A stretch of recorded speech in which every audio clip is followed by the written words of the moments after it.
agradecer o convite do Instituto de Advogados de São Paulo para esse importante evento.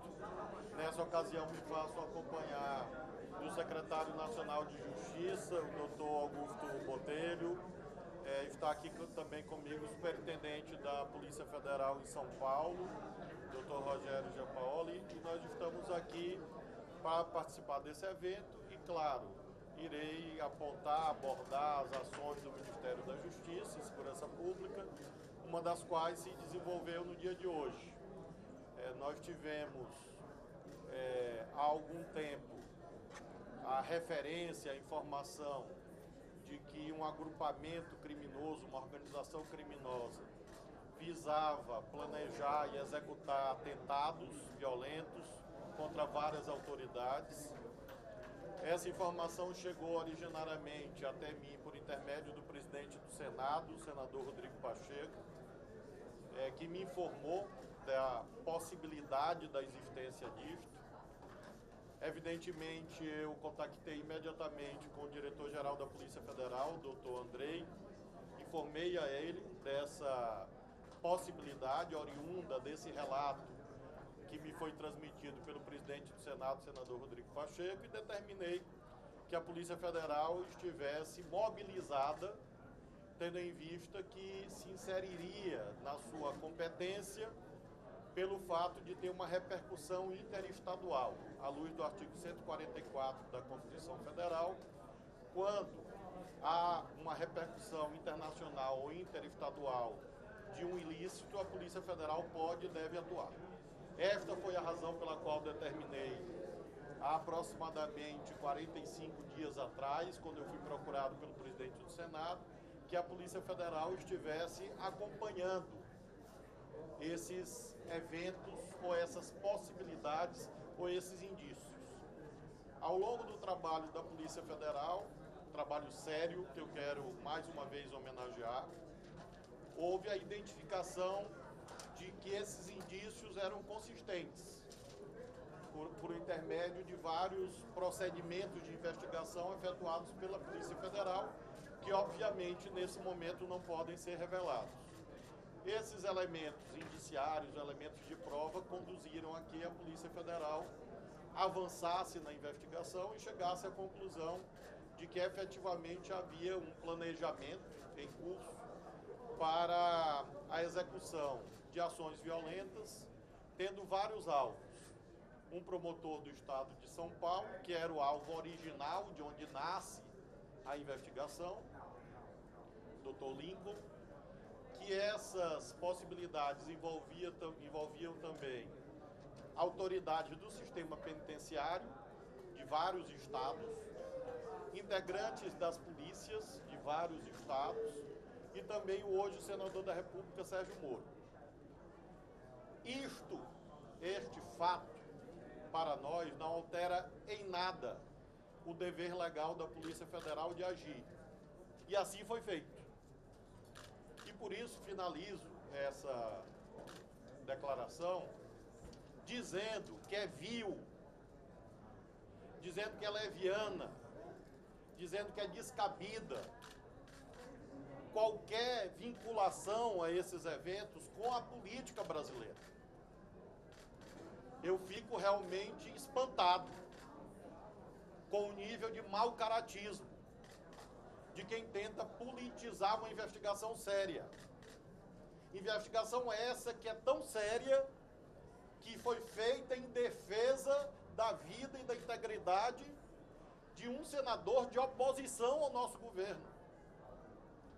E por isso eu quero concluir, em síntese, de um lado, elogiando todas as autoridades que atuaram no caso, especialmente a Polícia Federal, representada pelo diretor-geral Dr. Andrei e pelo superintendente de São Paulo, onde ocorreram 8 prisões, mas também dos outros estados que atuaram, no Paraná e outras unidades federadas, e por outro lado, fazendo esse convite a que haja seriedade no debate político do Brasil. Porque não se pode pegar isoladamente uma declaração de ontem literalmente, e vincular uma investigação que tem meses. em que o nosso governo e em que a Polícia Federal, atuando de modo técnico e independente, cumpriu a lei e obteve um êxito extraordinário, mostrando que nós não temos nenhum aparelhamento político do Estado, nem a favor nem contra ninguém. E por isso eu, com essa declaração, me coloco à disposição se a senhora e os senhores tiverem alguma indagação. Ministro, o senhor disse que há 45 dias a Polícia Federal monitora essas ações. E por que ela foi deflagrada hoje? Havia aí algum atentado, algo para acontecer agora? Por que hoje e agora ela foi deflagrada? Uma equipe da Polícia Federal que acompanha esses fatos. Houve a constatação de que não eram apenas boatos, que havia consistência. Em razão disto, houve um acompanhamento investigativo que constatou que equipes estavam sendo montadas no Paraná, em São Paulo e em outros estados para a prática de atos violentos. E aí, óbvio, que a Polícia Federal considerou, na sua autonomia técnica, que esse era o momento indicado exatamente para impedir a consumação desses atos violentos que tinham, a essas alturas, um número indeterminado de alvos. Nós sabemos de alguns, nós não sabemos de todos. Nós sabemos de 4 ou 5 até o presente momento, mas o que foi feito hoje, as prisões, as buscas e apreensões, é que vão definir, mediante a análise do material, o alcance de todo esse planejamento. O que nos coloca, obviamente, diante da questão mais grave, que é atinente a como os sistemas de segurança, tanto federal quanto estaduais, podem se aparelhar e atuar ainda com mais força no enfrentamento dessas organizações criminosas, que é o tema que eu vou tratar na próxima semana com os senhores secretários de segurança, em reunião que eu já convidei para a próxima semana, e também, obviamente, com o senhor presidente da República no dia de amanhã. O senhor identificou alguma... Ministro, me chamou a atenção os codinomes. Vocês têm alguma relação, por exemplo, o Sérgio Moro ser relacionado a Tóquio? Não, nós não temos ainda, não sei se o doutor Rogério Giampaoli pode narrar isto. Como disse, a operação foi há poucas horas e é claro que nós temos que ter cautela, prudência, né? Então nós temos um êxito grande de uma ação de inteligência, de investigação, e houve o recolhimento de muito material, documentos, computadores, enfim, que obviamente aí a Polícia Federal vai remeter a análise dos delegados competentes e em seguida do Ministério Público e do Poder Judiciário. O senhor identificou alguém que estaria fazendo a politização disso? Hoje, por exemplo, o deputado Marcos Feliciano está divulgando que o senhor bloqueou ele nas redes sociais. Tem alguma relação disso ou não? Ou se é verdade, né? Porque ele está divulgando, inclusive, a imagem do senhor ter bloqueado ele. E quem que estaria fazendo essa politização que o senhor citou aqui? Eu posso pegar uma carona? O senhor não. poderia dar mais detalhes da declaração que o senhor citou que estavam vinculando a uma politização? Nós estamos vendo em redes sociais uma narrativa escandalosamente falsa de que haveria uma relação entre entrevistas ou declarações do senhor presidente da República com estes planejamentos. Isso é um disparate, isso é uma violência. E nós não aceitamos isso. As declarações que o presidente Lula deu e nós demos, e eu próprio dei e reitero, de críticas à atuação do então juiz Sérgio Moro.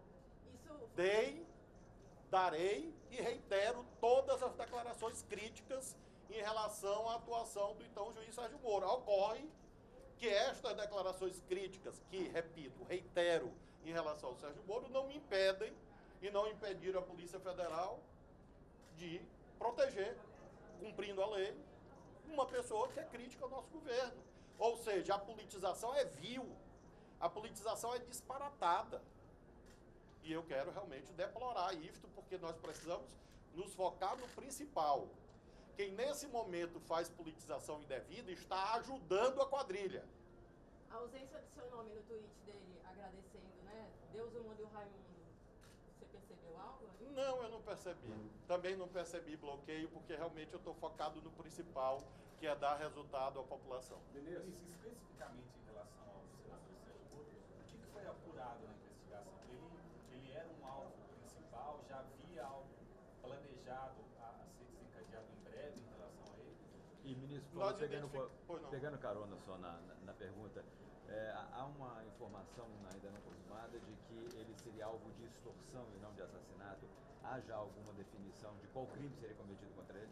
Há, de fato, cenários que estão ainda sob análise da Polícia Federal, porque, como disse, as apreensões e as buscas e as prisões foram efetuadas hoje. E havia, exatamente, entre tais cenários, a ideia de extorsão, como também a ideia também de perpetração de homicídios. Nós não temos ainda a definição completa disso, porque a análise do material que vai revelar. Em relação a alvos, como disse, eram vários alvos, era uma ação nacional. O senador Moro era um desses alvos possíveis, o promotor Lincoln de São Paulo, um desses alvos, que é de onde nasce primacialmente a investigação, e havia outras autoridades. Em relação especificamente ao senador Moro, chamou atenção e foi determinante, inclusive, para a Polícia Federal o fato de já haver atos de montagem de estruturas para perpetração de crimes no Paraná. E foi isso que, inclusive, determinou que uma parte da investigação tramitasse no Paraná e que, inclusive, a decisão judicial seja oriunda do Paraná. Exatamente em razão disso. Mas aí para homicídio ou para extorsão? Nós trabalhamos com todos os cenários possíveis, porque nesse material apreendido nós vamos ter a certeza, porque havia, por exemplo, compartimentos sendo preparados em casas, compartimentos falsos, paredes falsas. Esses compartimentos poderiam ser desde para armazenar armamento, droga, como também para guardar pessoas. Então, nós só vamos ter, a Polícia Federal só vai poder concluir isto daqui a algumas semanas. E por que ele era o alvo? Nós não sabemos ainda as razões determinantes da organização criminosa. Aparentemente, é uma ação nacional, de um lado, de retaliação em face de agentes públicos vários, aí envolvendo ele próprio, o Ministério Público, agentes policiais de vários estados. Era uma retaliação e, obviamente, uma ação de intimidação em relação ao conjunto das autoridades públicas, ou seja, uma ação que tem um corte terrorista no sentido de intimidar o aparelho estatal mediante retaliação no conjunto de agentes públicos. Ministro, no caso do senador Sérgio Moro, a retaliação justamente quanto à época em que ele era que ele tinha a mesma função do senhor ministro da Justiça e Segurança Pública e separou ali líderes da facção dentro dos presídios pelo país. O senhor falou de reunião na semana que vem. Este governo, em que ele vai avançar no combate às facções criminosas? O que não foi feito ainda que precisa ser feito? Os presídios federais existem pela decisão do presidente Lula, que os criou quando era presidente da República.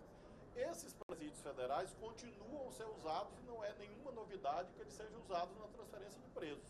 Isso vem de mais de uma década no Brasil. E, inclusive, foi feito agora na crise do Rio Grande do Norte. Então, um elemento central, de fato, é a boa manutenção dos presídios federais, porque eles vêm sendo usados há mais de 10 anos no Brasil.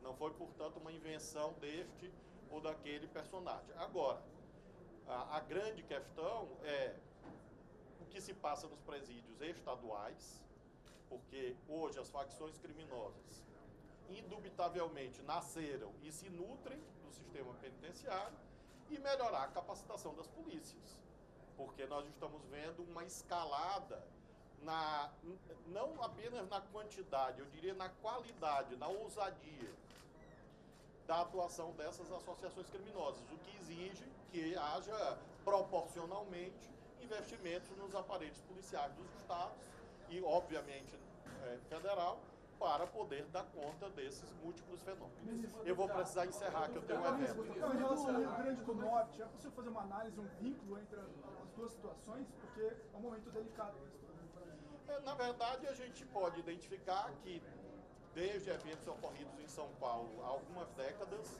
nós temos a afirmação de um modelo em que a criminalidade de varejo migra para a criminalidade organizada, macrocriminalidade, para organizações verticalizadas, estruturadas em âmbito nacional e com ramificações internacionais.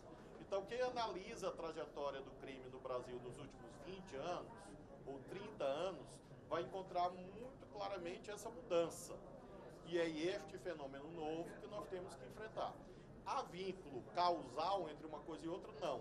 Há vínculo no que se refere ao modelo de estruturação. Lá nós temos uma facção atuando, ou duas facções atuando, no Rio Grande do Norte, e aqui, neste caso, uma facção. Ou seja, nós estamos diante do mesmo fenômeno brasileiro, que vem de pelo menos 20 anos, em que essas facções criminosas acabaram substituindo ações individuais do cometimento de crimes. Quando o senhor fala em Primeiro, como extorsão... que isso chegou ao Rodrigo Pacheco, ao presidente Senado? Você já chegou com o nome do Moro? E a outra, se ontem, nessas últimas horas, alguém no Ministério, o senhor, alguém do governo, avisou, ele falou, chegamos a essa conclusão. Eu prefiro que o presidente Rodrigo Pacheco dê essa informação, porque é uma informação que cabe ao Senado. O que eu posso afirmar é que o presidente Rodrigo Pacheco me procurou e isso ensejou que eu transmitisse essa orientação à Polícia Federal. Agora, como ele obteve, eu prefiro que ele próprio esclareça. Não, o senhor falou do Moro? Quando o senhor diz assim, extorsão, seria extorsão mediante sequestro? Isso, exatamente. Ou seria algum tipo de chantagem? Não, o cenário é que seria extorsão mediante sequestro. O cenário, ou, eventualmente, chantagem, que se encontra no mesmo altura. Eles chegaram a montar, tipo, alguns bunkers para... Exatamente isso. Pessoal, muito obrigado. Sobre as câmeras corporais da PM. Perdoe, pessoal. Eu tenho que ir ao evento. Obrigado.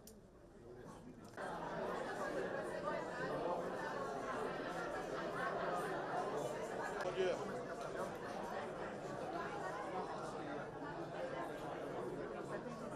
Só um instante, por favor, tá bom?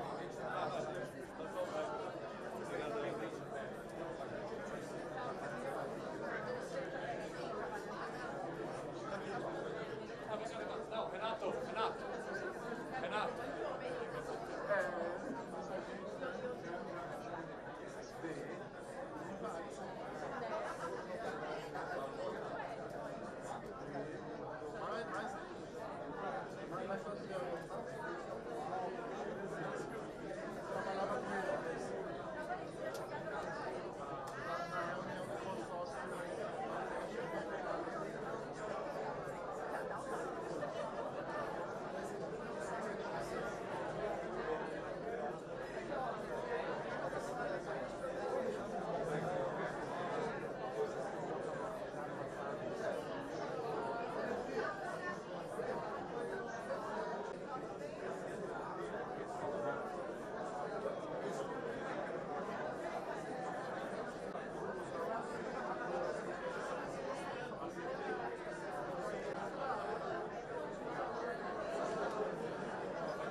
Agradecer o convite do Instituto de Advogados de São Paulo para esse importante evento.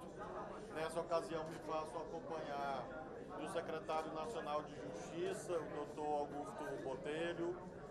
Está aqui também comigo o superintendente da Polícia Federal em São Paulo, doutor Rogério Giampaoli, e nós estamos aqui para participar desse evento e, claro, irei apontar, abordar